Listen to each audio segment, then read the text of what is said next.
Lucas capítulo 15, a partir do versículo 11, vai falar da parábola que eu ministrei muitas vezes já aqui, como eu falei, até no ano passado, agora no finalzinho, eu falei de novo sobre perdão nessa palavra, na última ministração. Eu foquei mais a partir do versículo 25, que falava do filho mais velho, mas hoje eu quero falar sobre o filho mais novo. Então, como nós estaremos tratando esses dias sobre mudança de mentalidade, sobre transformação de vida, nós vamos ler essa primeira parte e eu quero focar nesse filho mais novo, para nós entendermos o que está acontecendo nesse texto aqui. Olha o que diz a palavra, Lucas capítulo 15, versículo 11. Jesus continuou: um homem tinha 2 filhos. O mais novo disse ao seu pai: pai, quero a minha parte da herança. Assim ele repartiu sua propriedade entre eles. Não muito tempo depois, o filho mais novo reuniu tudo o que tinha e foi para uma região distante.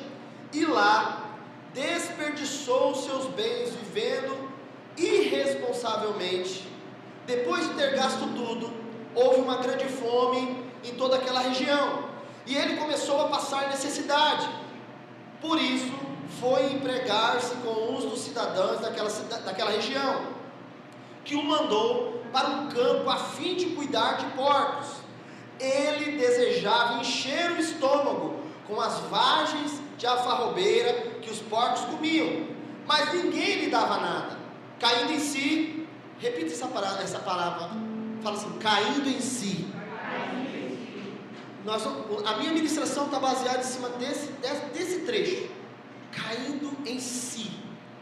Ele disse: quantos empregados de meu pai têm comida de sobra, e eu aqui morrendo de fome? Eu me porei a caminho e voltarei para o meu pai, e lhe direi: pai, pequei contra o céu, contra ti, não sou mais digno de ser chamado teu filho, trata-me como um dos teus empregados. A seguir, levantou-se e foi para o seu pai. Estando ele ainda longe, seu pai o viu, e cheio de compaixão, correu para o seu filho, o abraçou e o beijou. Versículo 21, o que ele vai fazer? Tudo aquilo que ele tinha decorado para conversar com o pai. Versículo 21, o filho lhe disse: pai, pequei contra o céu e contra ti, não sou mais digno de ser chamado teu filho. Mas o pai disse aos seus servos: depressa, tragam a melhor roupa e vistam nele, coloquem um anel em seu dedo e calçado em seus pés, tragam um novilho gordo e matem-no. Vamos fazer uma festa e alegrar-nos, pois esse meu filho estava morto e voltou à vida, estava perdido e foi achado, e começaram a festejar o regresso. O tema da ministração de hoje é caindo em si, arrependimento e transformação. Esse é o tema, caindo em si, arrependimento e transformação. Essa parábola, irmãos, ela destaca 3 personagens. Eu sei que eu já falei de um deles bastante da última vez, mas eu vou fazer um resumo rápido aqui. O primeiro personagem é o pai, que representa o próprio Deus e mostra como seu amor é abundante, ele é gracioso, ele é transformador, ele sempre está de braços abertos esperando o retorno dos seus filhos para casa. Então esse é o primeiro personagem, representa Deus, ele está sempre de braços abertos. O texto que nós lemos fala que ele ficou aguardando. Quantos dias talvez aquele pai ficou olhando pela janela ou na porta de casa e olhando: meu filho foi, mas eu estou aguardando ele retornar, um dia ele volta. O segundo personagem é o filho mais velho. Nós não lemos aqui, se a gente continuasse lendo, mas fala do filho mais velho, que representa aqueles que, estando na casa, têm um coração endurecido com a família de Deus. Eu não vou dar destaque para ele aqui, porque nós já ministramos há 3 semanas atrás, falando sobre como que o filho reagiu com a volta do outro irmão, ciúme, não liberou perdão, se via como, achava que estava sendo injustiçado dentro da casa. Então é o segundo personagem que até nós não lemos sobre ele, que só fala a partir do versículo 25. Agora o filho mais novo. O filho mais novo é aquele que abandona a casa do pai, que vive uma vida promíscua e que por isso sofre, mas também é aquele que passa por um processo de transformação profundo e genuíno. Ele se arrependeu verdadeiramente, e a vida dele foi transformada genuinamente. E é esse personagem que eu quero nessa manhã, que nós iremos nessa manhã trabalhar, enxergar nele, ver quais foram as atitudes que ele teve, e que mostra a necessidade de nós termos uma mudança de mente, que resulta numa transformação de vidas. Olha, irmãos, eu ainda me assusto em ver algumas atitudes de crentes, de pessoas. Eu ainda me assusto em chegar um final de ano e a gente ver as postagens dos irmãos e a gente se assustar. Eu não estou falando dos irmãos especificamente da nossa igreja aqui, mas eu estou falando no geral. Eu não estou falando aqui também apontando o dedo, eu estou querendo mostrar que me assusta ver como que em um período tão pequeno, de às vezes 15 dias, 20 dias, as coisas mudarem tanto, e você vê as pessoas se revelando assim, de uma forma que você fala, meu Deus, será que o ano todo de ensino, num final de ano você perde assim as pessoas de uma maneira assim, você vê coisas absurdas. Eu estou explicando isso por quê? Porque muitas vezes essas pessoas estão no nosso meio, mas elas não se deixam ser transformadas, não se deixa sua mente ser transformada, não deixa, e aí acaba que, na verdade, as suas atitudes não são transformadas. Então chega no final do ano, a vontade de beber impera, a vontade de estar no meio do grupinho impera, a vontade de ser descolado impera. Mas por quê? Porque na verdade não teve uma transformação real de mente. A mente de Cristo não domina a pessoa. Nessa manhã nós vamos ver nesse personagem como que ele se comportou, como que aquele jovem se comportou e que fez com que ele fosse à ruína. Ele estava praticamente à ruína. Primeiro, ele tinha um comportamento dentro da casa de desvalorização. A sua mente não valorizava a presença do pai, a presença da família. Um comportamento de desvalorização da presença. Ele pediu a herança ao pai ainda em vida. Sabe o que significa? Você imagina você tem um filho, e normalmente você passa a herança para os filhos quando você morre, você deixa o testamento lá, e no testamento você deixa escrito, eu deixo uma casa para esse, uma casa para aquela, eu deixo um carro para esse, um carro para aquele. Ou se não, às vezes, quando o pai está bem velhinho, que ele já não está mais em condições de fazer mais nada, existem alguns pais que até desejam e falam, olha, eu vou dar minha herança em vida, mas essa é uma atitude dada pelo pai. O pai decide isso. Aqui não. Aqui o filho chega para o pai e impõe, eu quero a minha parte da herança. Por quê? Porque ele considerava a herança mais importante do que a presença do pai. Cada vez mais, olha, irmãos, eu fiz toda essa palavra e no final Deus começou a falar comigo sobre presença, sobre valorizar a presença do pai. É maravilhosa a palavra de Deus, irmãos, porque às vezes a gente vai para ela e fala assim, eu quero falar sobre isso, e aí no meio o Espírito Santo começa a falar com você e fala assim, não, você quer falar sobre isso, mas eu quero te conduzir a falar sobre isso. Aquele jovem, ele considerou a herança mais importante do que a presença do pai. Cada vez mais nós estamos envolvidos em uma sociedade que se ufana de conquistar coisas, da conquista, e que desvaloriza as pessoas. Esquecem rapidamente do como elas conseguiram aquilo. Quantos filhos? O pai paga aí faculdade, investe na vida dele, sabe, vende os rins para poder pagar a faculdade, para cuidar daquela pessoa, para investir na vida dela. E quando ela consegue alguma coisa a com os pais, desvalorizam eles, como se eles tivessem conquistado tudo aquilo por força dos seus próprios braços. Que os jovens da nossa igreja não entrem nisso, que os jovens da nossa igreja consigam enxergar o como Deus é bom e levantou pais que têm investido na vida deles, então que fizeram uma base para que eles pudessem ir mais longe. Cada vez mais nós estamos vendo as sociedades, e o problema é que essa desvalorização das pessoas, está impregnado dentro da vida da igreja. Nós estamos trocando a presença por cargos, nós estamos trocando a presença por posições, pelas conquistas que adquirimos por estar próximos do Senhor. Mas uma vez que nós adquirimos as conquistas, Deus começa a se tornar segundo plano em nossa vida. Deus começa a ser apenas um objeto decorativo, que quando der tempo eu busco a Ele, quando der tempo eu leio a palavra, se sobrar tempo, então eu faço isso, e nós esquecemos que se nós estamos conquistando alguma coisa foi porque Ele nos deu, Ele foi bondoso, Ele foi gracioso.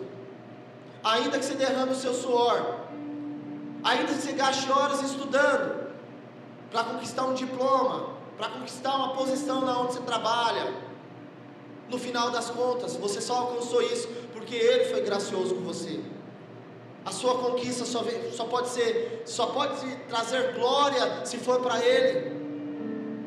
Então o primeiro comportamento, a mentalidade daquele jovem era de desvalorizar a presença do Pai. Desvalorizar a presença do Pai. Isso aqui é maravilhoso, irmãos. Cantar é maravilhoso, tocar é maravilhoso, pregar é maravilhoso, estar reunido nesse lugar é maravilhoso. Mas se a presença dele não estiver nesse lugar, não adianta de nada. Eu estou ciente disso. E é por isso o meu desespero. Meu desespero em falar: Senhor, não me deixe sem a Tua presença. Então esse é o primeiro. Ele desvalorizou a presença do Pai. Segundo, um comportamento de ilusão. A sua mente estava iludida. Ele se iludiu com as sugestões do mundo de uma vida sem regras, de uma vida aparentemente livre, e que ali ele não é dominado, ele pode fazer o que quiser. Lá no versículo 13 vai dizer assim: não muito tempo depois, o filho mais novo reuniu tudo que tinha e foi para uma região distante, e lá desperdiçou os seus bens vivendo irresponsavelmente. Ninguém manda em mim, ninguém precisa me dar nenhuma orientação, eu vou viver minha vida da maneira que eu quero.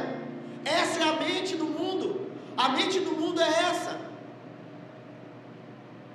Acha que se ilude com a sugestão de liberdade do mundo.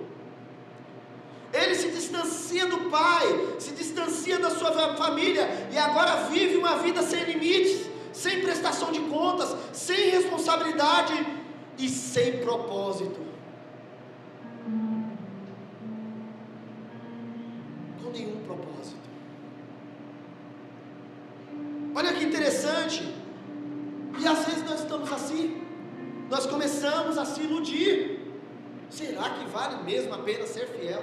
Será que vale mesmo a pena, domingo após domingo, estar vindo para o culto, ter célula, cuidar de gente? O mundo quer implantar em nosso coração isso. Jovens, tem muitos jovens aqui na nossa igreja, crianças, não desvalorize isso, não se iluda com esse mundo. Essas meninas aqui, essas crianças, você sabe o que o diabo quer fazer com você se ele tiver uma oportunidade? Ele não precisa de muito não, um dia que ele puder ter você na mão dele, é destruição. O terceiro comportamento que a gente pode ver naquele filho é o da autossuficiência. Ele tentou tentou resolver os problemas com a sua própria sabedoria, do seu jeito, quebrando princípios. Lá no versículo 14, vai dizer que depois de ter gasto tudo, houve uma grande fome em toda aquela região, e ele começou a passar necessidade. Por isso foi empregar-se com os cidadãos da cidade, daquela região, que o mandou para o campo a fim de cuidar de porcos. Ele desejava encher-se o estômago com as vagens de alfarrobeira que os porcos comiam, mas ninguém lhe dava nada. Ele foi trabalhar com porcos. Você sabe o que significa isso para o judeu? O que significava isso?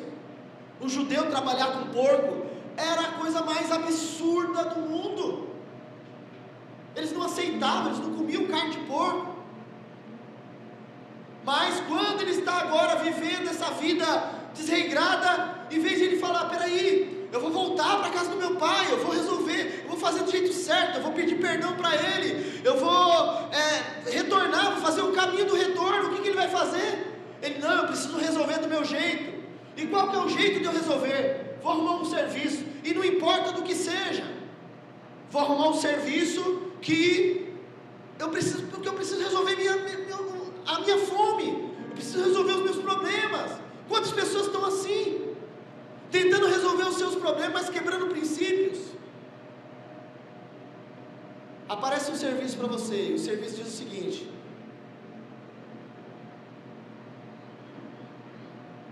olha, tem uma vaga de emprego aqui para você, você vai ganhar bem. É muito boa essa oportunidade aqui, só que a partir de hoje você não consegue mais congregar. Qual vai ser a sua atitude? Não, mas eu preciso, pastor, eu tenho aluguel para pagar, eu tenho sonhos, eu quero realizar, eu quero resolver.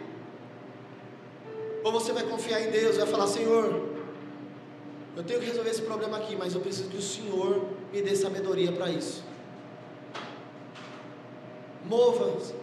Se move, Pai. Abre porta, para que eu não quero deixar de te servir. Eu estou dando exemplo do serviço, mas pode ser com várias outras coisas. Um namoro. Depois de aceitar Jesus, a decisão mais importante da sua vida é com quem que você vai se relacionar para casar, porque vai determinar se você vai ser ou não fiel a Deus, se você vai servir a Deus com facilidade ou se você vai servir debaixo de peso. Então pense bem na escolha, jovem, que você vai fazer, porque a escolha que você fizer, você pode estar selando o teu destino. Hoje eu estava lá em cima, sentado lá, e eu estava conversando, não lembro agora quem estava próximo de mim, mas eu estava vendo uma pastora que está no 4º casamento. Essas pastoras midiáticas. Eu não sei quem estava comigo lá que eu falei. Quem estava lá? A Yumi. Estava falando assim, o problema é que essa pessoa não vai poder falar de divórcio, de casamento dentro da igreja.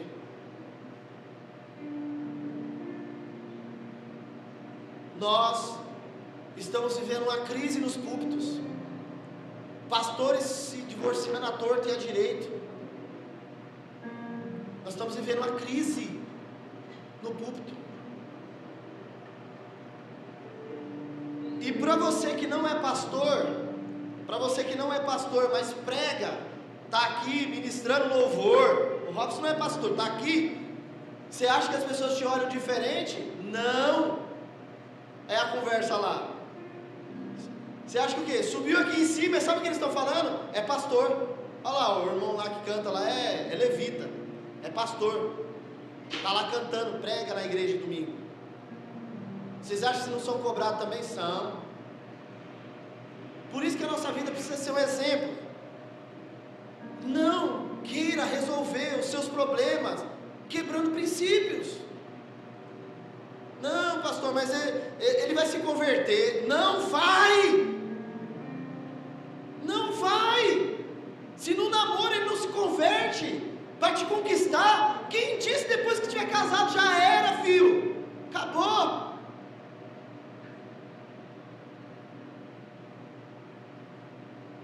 Ele foi ir trabalhar com porcos, quebrando o princípio, mas porque ele estava tentando resolver os problemas com as suas mãos, do seu jeito.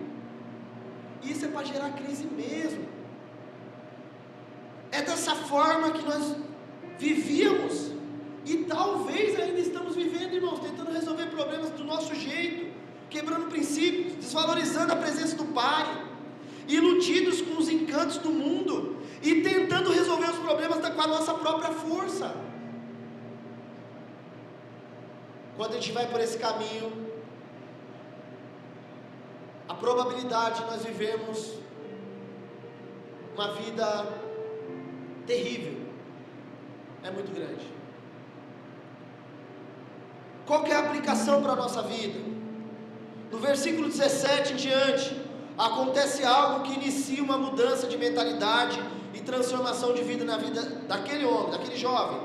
Versículo 17 vai dizer que caindo em si, esse caindo em si aqui, irmãos, é mais ou menos assim, e parando ele para pensar, observando, sabe, quando a pessoa tem um choque de realidade, em algum momento ele olhou e falou assim: peraí, o que eu estou fazendo nesse lugar? Eu estou desejando comer comida de porcos, por que eu estou vivendo assim? Talvez hoje em dia para nós, cairmos em si, ou pararmos, o que é esse cairmos em si e pararmos para pensar? É isso, é olhar para a nossa vida, e analisarmos, olharmos para aquilo e falar: peraí, isso não foi o que Deus desenhou para mim. Será que essa é a vida distante do Pai, distante do propósito, iludido com o mundo, que Deus deseja para nós? Será que essa é a vida que Deus desenhou para nós? Eu tenho certeza que não. Cair em si é o dia em que os nossos olhos são abertos para enxergarmos a realidade espiritual nossa e de nossa família. Aqueles que têm um pouquinho mais de consciência, eles param, eles olham para a família e dizem: espera aí, minha família está sendo destruída. Espera aí, olha como que está a minha vida. Talvez esse primeiro domingo de 2026 é o dia do cair em si, do meu cair em si, do seu cair em si, de olharmos e falar: peraí, nós vamos viver um 2026 cometendo os mesmos erros que nós cometemos no ano passado. Versículo 17 completo diz assim: caindo ele em si, ele disse: quantos empregados de meu pai têm comida de sobra? Com o que ele estava preocupado? Com a comida. E eu aqui morrendo de fome, eu me porei a caminho e voltarei para o meu pai e lhe direi. Observe bem essa frase. Aqui tem um rema maravilhoso, uma revelação maravilhosa. Ele diz o seguinte: eu me porei a caminho e voltarei para a casa do meu pai e lhe direi: pai, pequei contra o céu e contra ti. Versículo 19: não sou mais digno de ser chamado teu filho, trata-me como um dos seus empregados. É isso que ele decorou para falar para o pai. Pequei contra o céu, contra ti, não sou digno de ser chamado teu filho, trata-me como um dos seus empregados. Irmãos, é necessário arrependimento. Ninguém vai ter uma mudança de mentalidade, de vida, sem arrependimento verdadeiro. Ninguém será transformado verdadeiramente sem um genuíno arrependimento. A mensagem de Jesus no início do seu ministério era: arrependei-vos. Mateus capítulo 4, 16 e 17: o povo que vivia em trevas viu uma grande luz, sobre os que viviam na terra da sombra da morte raiou uma luz. Daí em diante Jesus começou a pregar: arrependam-se, pois o reino dos céus está próximo. Nós só vamos conseguir viver plenamente a vontade de Deus e o reino de Deus se nós nos arrependermos. Aquele jovem, ele precisou cair em si, vê a sua realidade espiritual, vê as suas atitudes, aonde as suas atitudes tinham levado ele para tão distante da casa do Pai, para aí então enxergar tudo aquilo e tomar uma decisão. Eu preciso me arrepender, eu vou voltar lá e eu vou dizer: olha, eu pequei contra os céus e perante ti, não sou digno de ser chamado teu filho, me faz como um dos teus empregados. Hoje em dia, hoje na verdade é o dia de nós cairmos em si e nos arrependermos. Se existe algo em sua vida, irmão, irmã, que você sabe que está errado, hoje é um dia de arrependimento. Nós vamos ceiar daqui a pouco. A ceia é o que? É um memorial onde nós renovamos nossa aliança com Deus, com a igreja. Hoje é um dia de nós cairmos em si, nos arrependermos. A mudança e a transformação, ela passa por isso. Se na sua mente você ainda argumenta, se você ainda deseja as ilusões do mundo, peça hoje para o Espírito Santo, mas seja sincero com Ele. Eu me lembro de um testemunho de uma irmã, que ela participava do nosso meio, há muito tempo atrás, a Elaine, a missionária Elaine, filha do pastor Paulo Adão, e ela contou que ela passou anos na igreja fumando, e ela fumava, e ela ia para o culto, ela chorava no culto, ela chorava, dizendo para Deus: Senhor, eu não quero mais fumar, muda a minha vida, eu não quero mais. E ela há anos estava ali servindo a Deus, há anos e fumando, e ela falava: Senhor, muda a minha vida, eu não quero mais fumar, eu odeio cigarro. E aí ela falou que um dia ela foi orar, pedindo a Deus para Deus libertar ela do cigarro.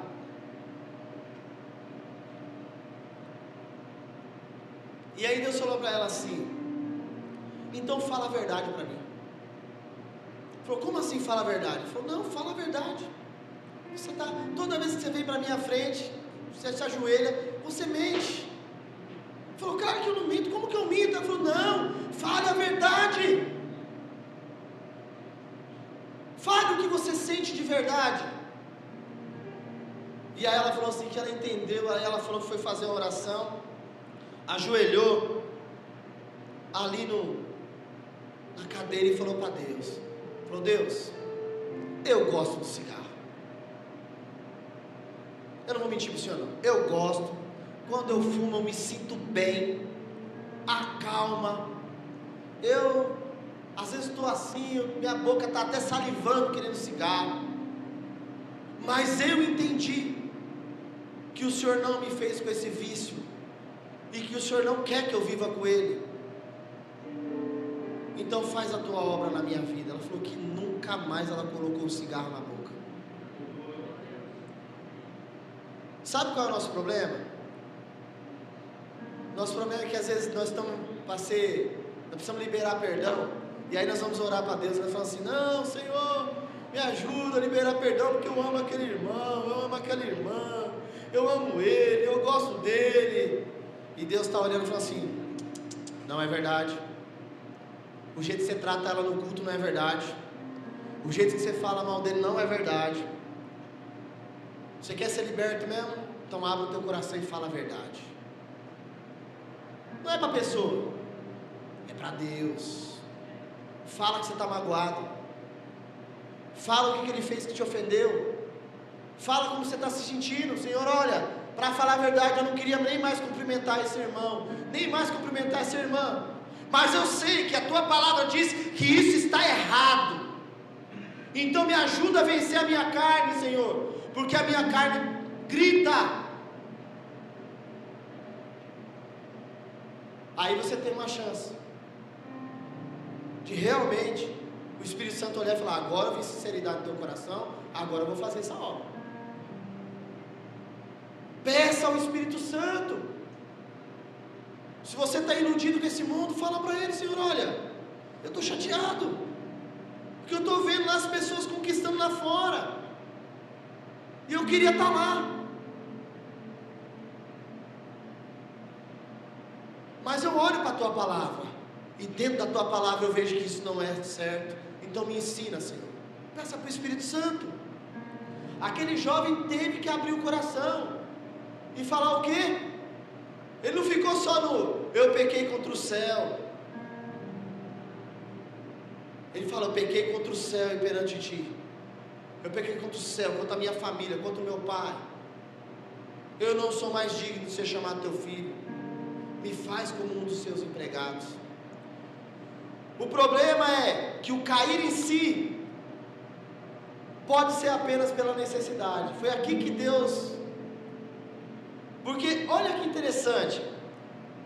Quantos se entregam para Jesus apenas para salvar o casamento? Está lá, fez uma bobagem no casamento, e agora precisa rapidamente resolver esse problema. Então eu vou correr para Jesus, Jesus vai resolver meu casamento. Só que ele só quer a resolução do casamento, só quer a resolução da dificuldade financeira, só quer a resolução da cura, da depressão que está vivendo. Mas a cura vai acontecer, a depressão vai embora, o desemprego vai embora e vem a prosperidade. E depois? O que resta? Quando aquele jovem, ele foi procurar o pai dele, foi por causa do quê? Na casa do meu pai, até os empregados têm o que comer. Muitas pessoas não percebem que a pior desgraça ou sofrimento não é a falta de comida, a depressão, não é nada disso. E todos nós devemos ser abastecidos, supridos, vencermos a depressão, sermos libertos. Deus tem tudo isso para nós. Mas o pior é estar longe do relacionamento com o Pai. Deus, Ele pode mudar a sua vida, porém, e se isso demorar? E se não acontecer? Qual que vai ser a nossa reação? Os irmãos estão entendendo onde eu quero chegar aqui? E quando você recebe um não de Deus?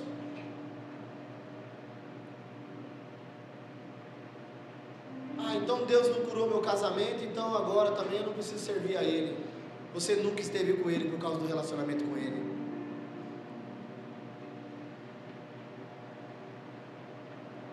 Deus, Ele pode mudar a sua vida, porém, se isso demorar, qual que vai ser a sua atitude? O que Deus deseja é um relacionamento restaurado com o ser humano. O foco do filho era no preciso comer, preciso de casa boa, até os empregados do meu pai são bem tratados. Esse era o foco do filho. Olha como que ele vai se relacionar com o pai. Ele vai no versículo 19 dizer assim: eu não sou mais digno de ser chamado teu filho, trata-me como um dos seus empregados. Essa era a visão do filho. Agora olha a visão do pai. Versículo 20: a seguir levantou-se, foi para o pai. Estando ainda longe, o pai o viu e, cheio de compaixão, correu para o seu filho, o abraçou e o beijou. O filho disse: pai, pequei contra o céu e contra ti, não sou mais digno de ser chamado teu filho. Mas o pai disse aos seus servos: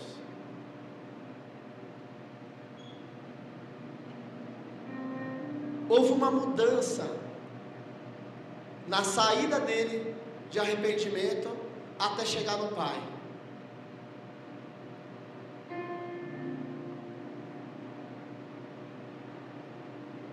Olha como que o pai agiu. O pai nem deixou ele terminar a frase que ele tinha decorado, de que me faz como um dos teus empregados. O pai, quando ele fala assim, eu não sou mais digno de ser teu filho, o pai corta e fala assim: mas o pai disse aos seus servos, depressa, traga a melhor roupa, vistam nele, coloque um anel em seu dedo, calçado em seus pés, traga um novilho gordo. Sabe por quê? Porque Deus não quer nos tratar como empregados, apesar de nós sermos servos dele, mas Ele quer um relacionamento com a gente de filho. Aquele jovem foi para lá pensando o seguinte: se Ele me tratar pelo menos como um empregado, já está bom para mim. Deus, Ele não quer apenas empregados o servindo.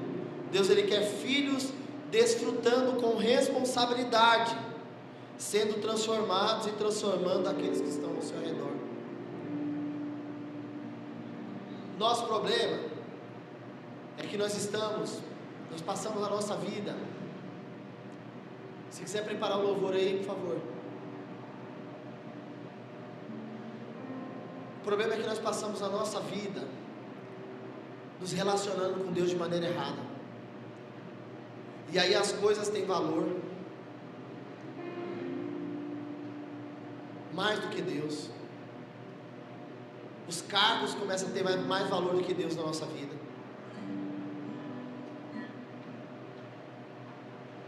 E Deus não quer isso. Se você subir aqui em cima para pregar, mas você não entender que Ele é teu Pai, você vai transformar isso aqui num palanque. Você vai transformar isso aqui num lugar para você se projetar. Se você vier tocar aqui e cantar sem entender que Ele é teu Pai, você vai encontrar aqui um lugar para receber aplausos e se projetar.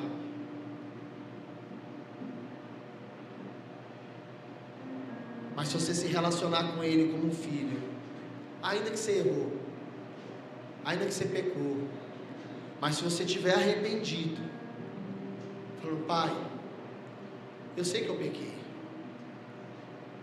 mas eu estou vindo aqui diante do Senhor. Ele tem anel para colocar no teu dedo, Ele tem sandália para colocar nos teus pés, Ele tem vestes novas para te vestir.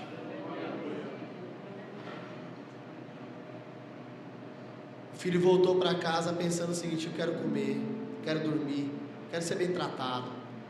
Mas Deus falou assim: eu quero um filho de volta. Será que você pode fechar seus olhos? Enquanto esse louvor ministra o teu coração,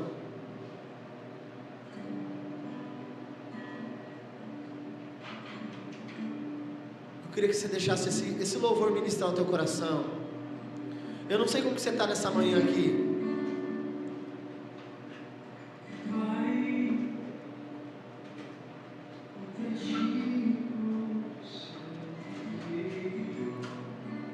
Talvez você está nessa manhã aqui,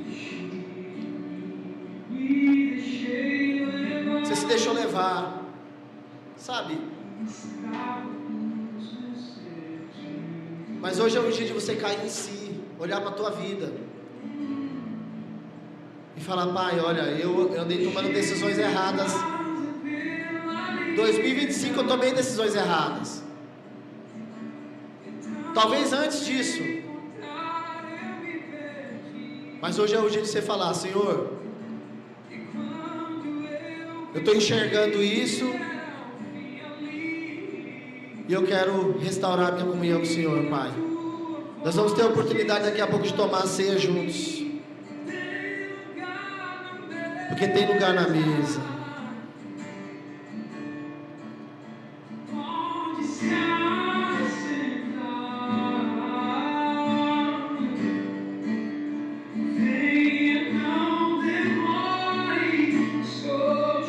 Peça perdão para Ele agora. Fala para o Senhor, fala: Senhor, quero me arrepender. Se esse ano passado você não se entregou da maneira que deveria, talvez você ficou distraído, mas hoje é um dia de você se arrepender. Falar: Senhor, olha, eu enxerguei, me dá força.